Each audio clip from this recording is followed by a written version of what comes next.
नमस्कार, आप देख रहे हैं इंडिया डेली। मैं हूं आशीष सिन्हा। जिसने अमेरिका को दहलाया, जिसने हिंदुस्तान समेत कई देशों में आतंकी वारदातों को अंजाम दिया, वही अलकायदा एक बार फिर से एक्टिव हो रहा है। अफगानिस्तान की जमीन आतंकियों को नई संजीवनी देने में लगी है। टीटीपी के साथ से अलकायदा खुद को फिर से जीवित करने में लगा है। आलम यह है कि अलकायदा ने आतंकियों ने अफगानिस्तान में ही 10 आतंकी कैंप खोल डाले हैं और यह खुलासा हुआ यूएन की उस रिपोर्ट से जिसने सनसनी मचा दी है। आपको एक रिपोर्ट दिखाते हैं।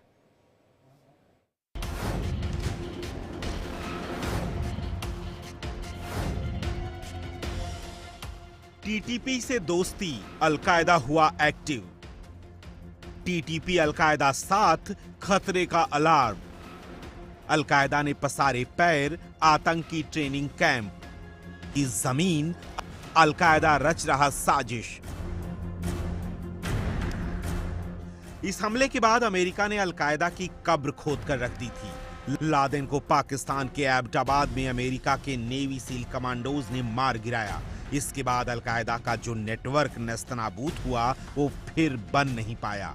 लेकिन एक बार फिर ये आतंकी संगठन अपने पैरों पर खड़े होने की कोशिश में है और इसको साथ मिल रहा है तहरीके तालिबान पाकिस्तान का, यानी टीटीपी का।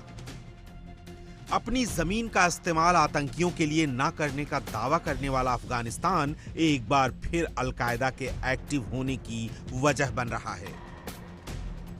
यूएन की एनालिटिकल सपोर्ट और सैंक्शन मॉनिटरिंग की रिपोर्ट ने खुलासा किया है कि अफगानिस्तान में अलकायदा फिर पैर पसारने लगा है।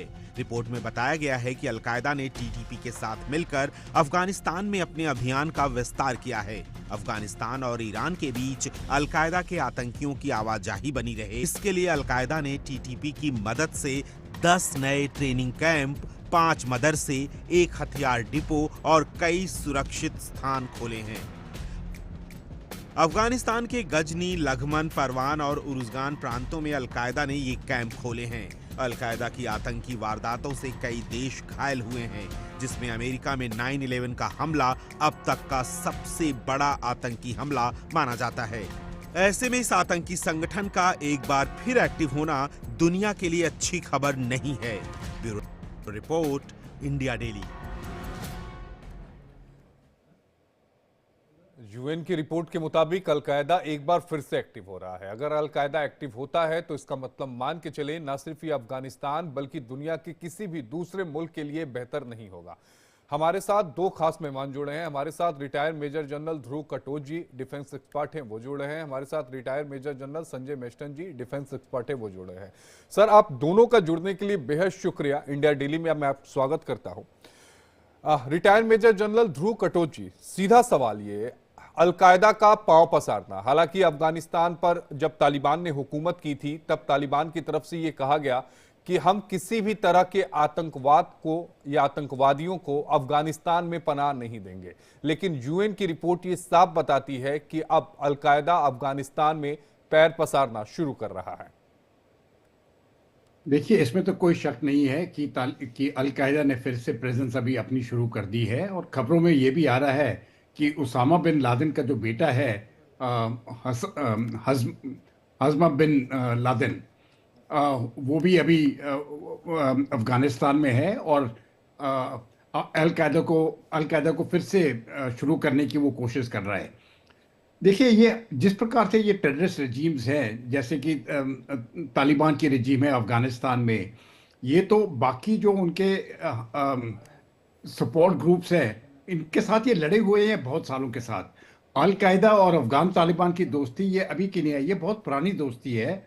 और अभी जब ये दोबारा अपना बेस वहाँ पर रिवाइव कर रहे हैं तो मुझे तो इससे कोई आश्चर्य नहीं है। हाँ, मैं मानता हूँ कि अमेरिका को उन्होंने आश्वासन दिया था कि हम इस प्रकार के कोई हरकत होने नहीं देंगे। इस समय पर कोई अलकायदा से अफगानिस्तान की ज़मीन से बाहर कोई हमला हुआ नहीं है। लेकिन आगे वाले दिनों में क्या होता है इसका हम कुछ कह नहीं सकते हैं।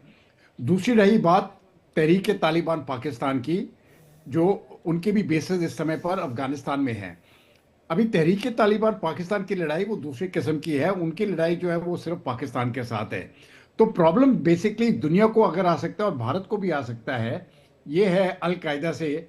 अगर वो अपने, क्योंकि अलकायदा के जो देखने का रुख है वो इस प्रकार का रुख है कि वो पूरे विश्व को देखता है। जैसे कि उन्होंने अमेरिका को टारगेट किया था 9/11 में।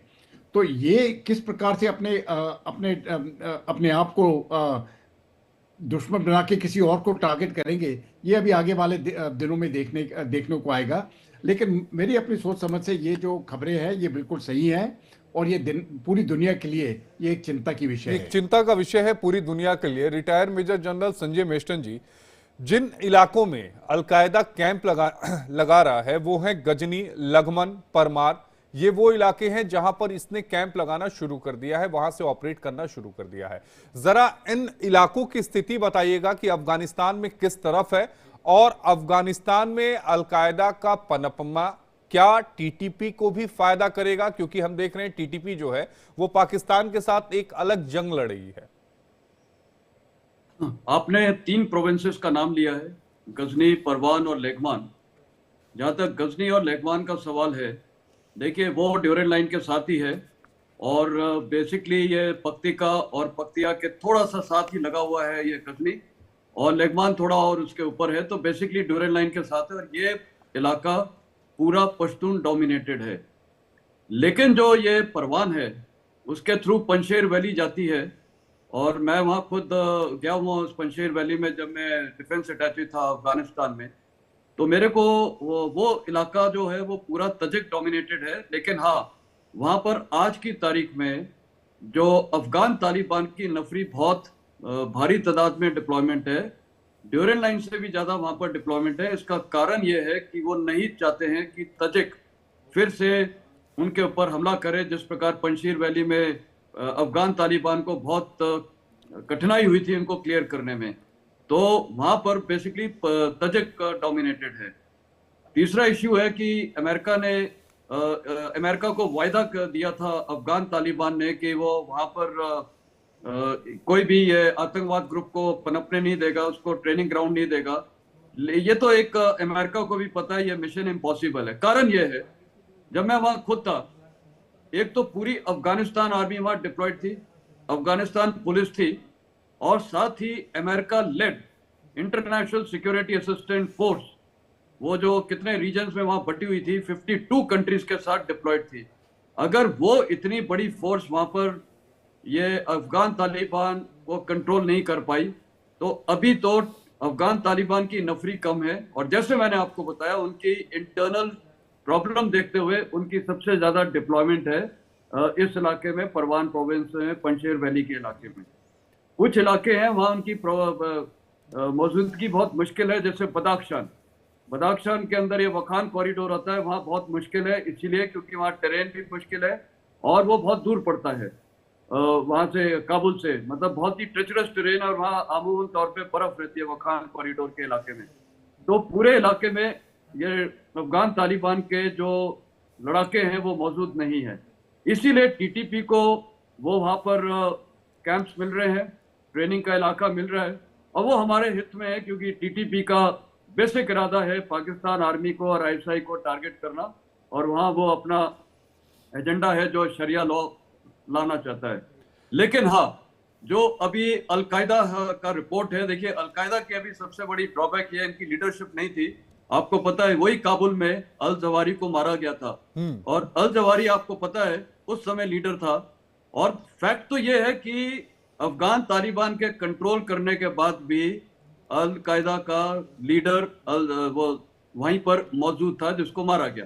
तो कहने का मतलब है, इसमें कोई डाउट ही नहीं है कि वहाँ अल कायदा कार्डर्स हैं। हाँ, अब सवाल उठता है अल कायदा कार्डर्स में जागरूक आ रही है, अब इनको फंडिंग कौन कर रहा है, इनका लीडर कौन बनेगा। जैसे अभी जनरल साहब ने बताया, बिन लादेन का जो बेटा है वो शायद उसकी ग्रूमिंग हो रही है, तो हो सकता है अगले 1-2 साल इनका रिवाइवल अच्छा हो सकता है, और फिर ये पूरे विश्व को ट्रबल कर सकते हैं, हानि पहुंचा सकते हैं, और भारत को भी हानि पहुंचा सकते हैं।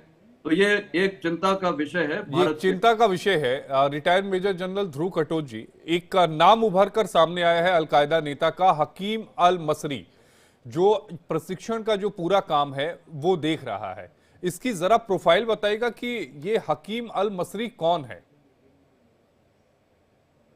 देखिए ये हकीम अल मसरी के बारे में मैं इतना इतना जानकार नहीं हूँ। इस विषय के ऊपर मैंने स्टडी नहीं किया है, तो इसके ऊपर हो सकता जी। है जनरल वेस्टन साहब बता सकेंगे। मेरे पास वो ज्ञान नहीं है। एक बार मैं ले लेता हूं, जनरल मेस्टन साहब से भी ले लेता हूं।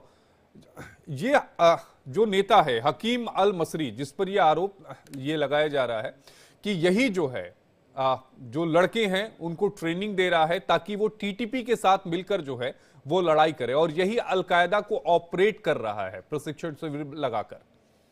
और देखिए इनके कई के नाम आते हैं, जैसे बिन लादेन के बेटे का भी आया है या अल मिस्री का भी आया है।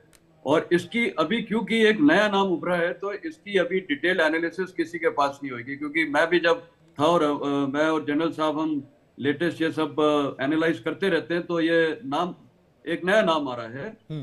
हो सकता है कि कितना ये प्रभावशाली होगा, क्योंकि अल कायदा की लीडरशिप इजी नहीं है। जिसका मुद्दा ग्लोबल लेवल टेररिज्म मचाना है तो उसको एक बहुत मजबूत लीडर चाहिए, और उनके पास मेरे को पता है ये लीडरशिप की प्रॉब्लम थी। तो ये एक इसलिए मैंने बोला 2-3 साल भी लग सकते हैं, क्योंकि लीडरशिप इनको जब तक आएगी नहीं, ये काडर को जोड़ना मुश्किल होगा। लेकिन एक चीज है, जब अमेरिका वहां थी उनका इरादा क्या था? उनका ये था फाइंड, फिक्स एंड फिनिश अल कायदा, और वो उन्होंने किया। और reverse military momentum of Taliban, तो फाइंड भी किया उन्होंने, फिक्स भी किया, फिनिश भी किया, और अल कायदा की लीडरशिप को टोटल खात्मा कर दिया था, बिन लादेन को और अल जवारी को। तो नई लीडरशिप, क्योंकि हम भी एब्रेस्ट हैं ये लेटेस्ट नई लीडरशिप का उभरना, ध्रुव कटोच जी, एक बड़ा सवाल यह है कि आखिर फंडिंग कहां से आ रही है? कौन है जो इस अलकायदा को, जो लगभग खत्म हो चुकी थी, उसे एक बार फिर से पुनर्जीवित करने की कोशिश कर रहा है, और मकसद क्या है? देखिए मुझे तो कोई शक नहीं है, ये फंडिंग जो है ये अरब कंट्री से ही आ रही है। अभी मैं ये नहीं कह रहा हूँ कि अरब कंट्री के सरकार की तरफ, जैसे कि सऊदी अरेबिया से जो उनकी हुकूमत है वहाँ से पैसे आ रहे हैं, मैं वो नहीं कह रहा हूँ। लेकिन वहाँ पर कई शेख हैं जो इन मामलों को सपोर्ट करते हैं, और वहाँ से इनकी फंडिंग हो रही है। तो अल कायदा को रिवाइव करने के लिए जहाँ तक फंडिंग की बात है, यहाँ ये पैसा इनको आ रहा है, और ये अरब स्टेट से ही आ रहा है। दूसरी बात ये भी है कि जहाँ तक हम इन टेररिस्ट ऑर्गेनाइजेशन को देखते हैं, जैसे कि अभी अल कायदा उभर रहा है, यहाँ पर आप देखिए वेस्टर्न कंट्रीज जो है ये भी इनको सपोर्ट करती है। अभी आपने देखा सीरिया में क्या हालत हुआ है। सीरिया में एक टेररिस्ट ऑर्गेनाइजेशन है जो अभी वापस आ गई है, और $10 मिलियन उसके जो लीडर है उसके सिर पर बाउंटी थी, और वो अमेरिका ने हटा दी है। तो अभी वेस्टर्न पास क्या करते हैं, जब भी उनको इस्लामिक उग्रवादियों से मदद चाहिए अपने फॉरेन पॉलिसी ऑब्जेक्टिव्स के लिए, वो उसको अपने साथ मिला लेते हैं। तो वहां पर भी मुझे ये भी शक हो रहा है कि क्या वेस्टर्न पास से भी उनको फंडिंग आ रही है। ये हो सकता है, लेकिन ज़्यादा करके मेरे अपने सोच विचार से इनके जो पैसे आ रहे हैं ये ड्रग मनी है एक, आर्म्स स्मगलिंग है दो, और जो कई शेख हैं, जो शेख्स हैं अरब स्टेट्स में, उनकी तरफ से भी इनको पैसा आ रहा है। तो पैसों की मुझे लगता नहीं है इनके पास कोई कमी नहीं है। लेकिन प्रॉब्लम जो है, जो जनरल मेस्टन साहब ने बिल्कुल सही बताया, प्रॉब्लम बेसिकली लीडरशिप का है। कौन है वो जो वन लीडर जो सब ग्रुप्स को एक साथ मिला के आगे ले जा सकता है? वो लीडरशिप वैक्यूम अभी तक चल रही है अल कायदा में। ये चल रही है, लेकिन जिसका नाम ले रहे थे दरअसल ये विद्रोही गुट का नेता रहा, अल शाम, तहरीर अल शाम इसका पूरा नाम था। $10 लाख का इसके ऊपर इनाम रखा गया था, और अब इसको एक अलग प्रोजेक्शन इसको दिया जा रहा है। ये कहा जा रहा है ये फ्रीडम फाइटर है, कई जगहों पे ये रिपोर्ट आई, जबकि हकीकत ये थी कि ये अलकायदा को खड़ा करने में इसकी भूमिका भी अहम थी, जिसका जिक्र वो सीरिया के लिए कह रहे थे। लेकिन संजय मेस्टन साहब, अमेरिका में अब राष्ट्रपति भी बदल रहे हैं, डोनाल्ड ट्रंप साहब 20 तारीख से शपथ ग्रहण कर रहे हैं, और अमेरिका का सीधा और क्लियर फोकस अलकायदा पर है कि अलकायदा को हमको खत्म करना है, पैदा ही नहीं होने देना है। तो क्या आप देख रहे हैं कि आने वाले समय में जो कॉन्फ्लिक्ट है अमेरिका और अफगानिस्तान के बीच में, वो हो सकता है? और ये आपने बड़ा अच्छा सवाल उठाया है। देखिए मेरा एक अभी ये डिस्कशन के दौरान ही एक सोच निकली है। वहां पर United Nations Afghanistan mission assistant force है यूनामा को, जो मैं भी कई बार उनसे इंटरेक्ट करता था, ये मेरे को रिपोर्ट ऐसी लग रही है कि वहाँ कुछ लोकल लेवल पे ये एक उनको फीडबैक दिया गया है, क्योंकि यूनामा के पास इतने रिसोर्सेज नहीं है उसको वेरीफाई करने के लिए। जी। ये शायद प्लांटेड फीडबैक होगा कि ये यूएन की जाके ये मैटर रेज हो जाए कि वहां पर अलकायदा की ट्रेनिंग हो रही है। इसका एक कारण मेरे को दिख रहा है। देखिए, आज अफगान तालिबान की सबसे बड़ी चिंता है, इसको ना तो रिकॉग्निशन मिला है किसी भी विश्व के कंट्री से, और दूसरी चिंता है उसको, आज उसकी जो इकोनॉमी है वो शैटर्स में है, मतलब इकोनॉमी बिल्कुल खत्म है, क्योंकि कोई दुनिया में उसको जब रिकॉग्नाइज कर रहा है तो पैसे नहीं आ रहे हैं। ये उसकी कमजोरी है। भारत ने अभी थोड़ा सा वार्तालाप किया है और मैं सोचता हूँ अच्छी बात है, करना चाहिए, क्योंकि उसका कभी हम बाद में बात करेंगे। लेकिन जहां तक अमेरिका का सवाल है, ये शायद रिपोर्ट इसीलिए प्लान की गई है कि अमेरिका के ऊपर प्रेशर आए कि अफगानिस्तान तालिबान के पास भी एक प्रेशर पॉइंट है। देखिए, आज की पूरी इंटरनेशनल लेवल कॉन्फ्लिक्ट्स में सारा खेल हो जाता है प्रेशर पॉइंट्स का, प्रेशर टैक्टिक्स है। ये प्रेशर टैक्टिक्स हो सकती है अफगान तालिबान कर रहा है अमेरिका के ऊपर, कि हो सकता है वो दबाव में आके इनको रिकॉग्नाइज करे और फिर इनकी फंडिंग शुरू करे, इनको और इनको सब कुछ जैसे एक हुकूमत के साथ होता है वो रिश्ते कायम करे। क्योंकि सीरिया का भी उदाहरण ये है, क्योंकि यही western countries America, Italy, Germany सब जाके अभी सीरिया में ये अहमद अल शान के पास जा रहे हैं, तो वो भी यही चाहते हैं कि जब उनको रिकॉग्नाइज किया जा रहा है, उनके पास जा रहे हैं, ये हमारे पास भी है, तो ये प्रेशर टैक्टिक्स का एक मसला हो सकता है। अब ट्रंप क्या कर सकता है? देखिए, ट्रंप भी बहुत क्लियर है। ट्रंप को भी पता है अफगान तालिबान को बिल्कुल खत्म करने के लिए सबसे बड़ी बात है इंडिया के ऊपर प्रेशर मारो, पूरे विश्व में प्रेशर करो, उनको फंडिंग नहीं करो। आप अभी देखिए ट्रंप की पॉलिसी क्या है, ये पूरी ट्रेड और टेररिस्ट पे ही है। ये जितना अभी ग्रीनलैंड खरीदने की बात हो रही है, तो साफ जाहिर है कि मिलिट्री पावर इस्तेमाल करने से पहले अभी इकोनॉमिक पावर चलेगा, इकोनॉमिक प्रेशर चलेंगे, और इकोनॉमिक प्रेशर आज अफगानिस्तान को, अफगान तालिबान को सूट नहीं करते हैं। तो मेरे ख्याल प्रेसिडेंट ट्रंप इस प्रकार की पॉलिसी और बढ़ाएगा, क्योंकि प्रेसिडेंट बाइडेन की कुछ रिपोर्ट्स हैं कि वो उसको सपोर्ट कर रहे थे, क्या नाम है, कुछ डॉलर्स वगैरह दिए जा रहे थे यहाँ पर इनडायरेक्टली इनको, अफगान तालिबान को।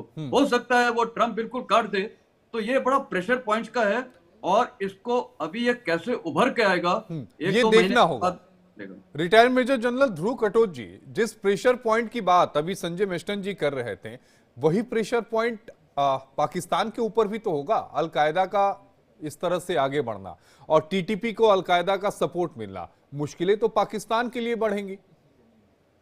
देखिए, जहां तक अलकायदा की प्रेजेंस इस समय पर अफगानिस्तान में है, जितनी भी प्रेजेंस हो, ये खबर भारत के लिए इतनी चिंताजनक नहीं है जितनी पाकिस्तान के लिए है, क्योंकि टीटीपी और अलकायदा एक साथ मिले हुए हैं और वो अफगान तालिबान उनको सपोर्ट दे रहा है।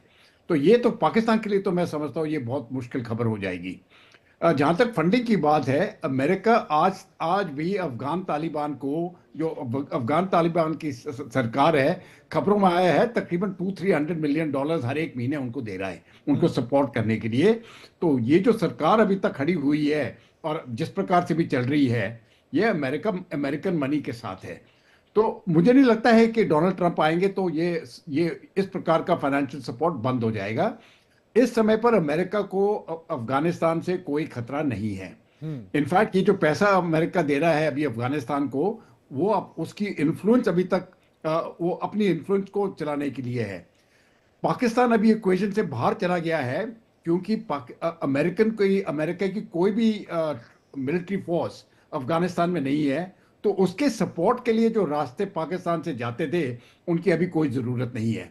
तो पाकिस्तान एक तरफ से आप कह सकते थे पहले फ्रंटलाइन स्टेट था, अभी वो प्लेयर नहीं है इसमें, वो हट गया है, तो उसकी मुश्किलें बढ़ जाएंगी। और मुझे नहीं लगता है कि उसकी सेना के पास ये काबिलियत है कि वो टीटीपी के जो बार बार अलग अलग जगह पर गुरिल्ला अटैक्स हो रहे हैं, इनके ऊपर वो काबू पा सके। उनकी मिलिट्री डिप्लॉयमेंट बहुत भारी रहेगी खैबर पख्तूनख्वा में और बलूचिस्तान में, और जिस प्रकार से गिलगित बाल्टिस्तान में रिपोर्ट्स आ रही है, वहां पर भी इनकी मिलिट्री डिप्लॉयमेंट होगी। इनकी आर्मी पूरी तरह से ओवरस्ट्रेच्ड है।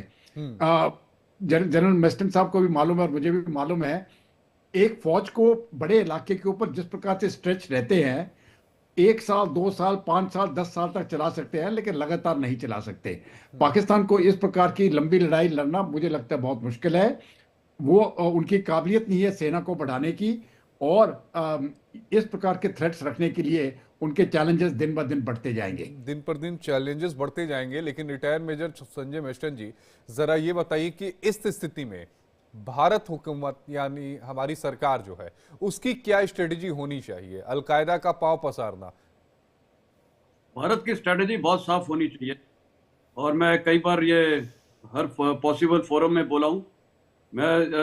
ये देखिए, तालिबान जो है बेसिकली क्या है, ये पश्तून्स है और ये समझना चाहिए कि डोरेंट लाइन का मसला पाकिस्तान के लिए सबसे बड़ा थ्रेट है और दोनों तरफ पश्तून्स है, इसीलिए इसने यहाँ पर ये सारा इनको डिवाइड करके रखा हुआ है। भारत का अभी रोल ये आता है कि पहली बात, अफगान तालिबान एक रियलिटी है, हकीकत है।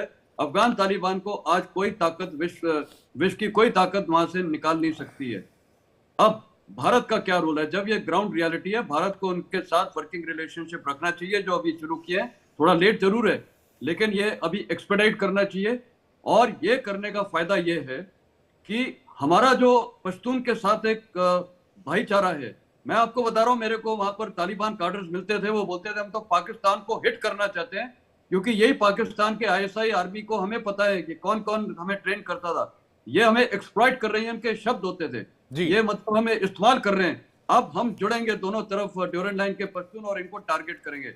तो भारत के लिए आज विन विन सिचुएशन है, वो सिर्फ हमें मॉरल सपोर्ट देने की जरूरत है। और ये इसलिए मैं बोल रहा हूं, आज की स्थिति सबसे ज्यादा लाभदायक भारत के लिए है।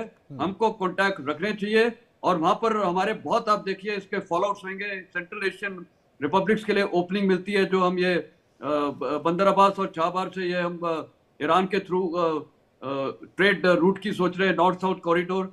दूसरा, मैं एक और एज अ मिलिट्री मैन बोलना चाहूंगा, जो मैं हमेशा सोचता था वहां बैठ के, कि क्यों कभी भारतीय सेना ने या भारत सरकार ने, जितनी भी सरकारें गई हैं, अफगानिस्तान को क्यों नहीं हमने इस्तेमाल किया एज अ क्या नाम है, दूसरा फ्रंट।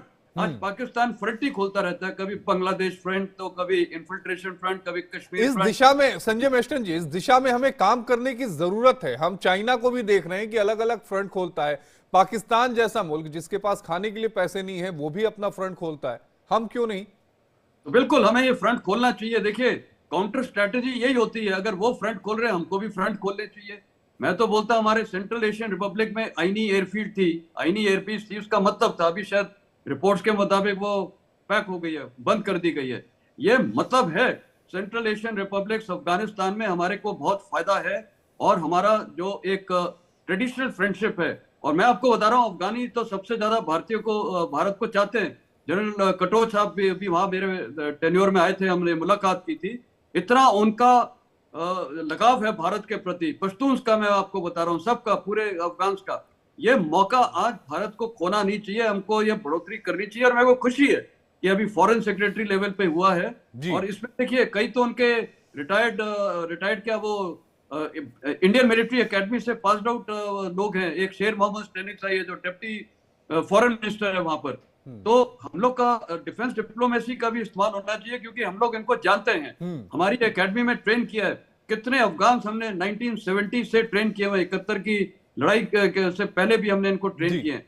तो अफगानिस्तान हमारे लिए बहुत ही महत्वपूर्ण है और आज जो भारत के लिए स्थिति बहुत अच्छी है, हमको ये रिलेशनशिप बढ़ानी चाहिए। जाहिर तौर पर इस रिलेशन को बढ़ाना चाहिए और अपने जो फ्रंट हैं वो भी अलग अलग मुल्क में खोलना चाहिए, ताकि हम अपनी स्थिति को और मजबूत कर सकते हैं। Retired major general Dhruv Katoch ji आपका और retired major general Sanjay Meston ji आपका, आप दोनों का